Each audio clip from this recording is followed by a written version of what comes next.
ಈ ಭಂಡಾರದಲ್ಲಿ ಇಡೀ ಬ್ರಹ್ಮಾಂಡನೇ ಅಡಗಿದೆ. ಒಳ್ಳೆ ಮನಸ್ಸಿನಿಂದ ಮುಟ್ಟಿದ್ರೆ ನಿನ್ನ ಬಾಡು ಬಂಗಾರ, ಕೆಟ್ಟ ಮನಸ್ಸಿನಿಂದ ಮುಟ್ಟಿದ್ರೆ ಸುಟ್ಟು ಬೂದಿ ಆಗುತ್ತದೆ.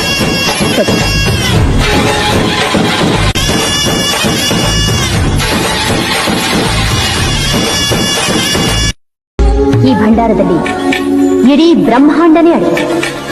ಒಳ್ಳೆ ಮನಸ್ಸಿನಿಂದ ಮುಟ್ಟಿದ್ರೆ ನಿನ್ನ ಬಾಡು ಬಂಗಾರ, ಕೆಟ್ಟ ಮನಸ್ಸಿನಿಂದ ಮುಟ್ಟಿದ್ರೆ ಸುಟ್ಟು ಬೂದಿ ಆಗುತ್ತದೆ.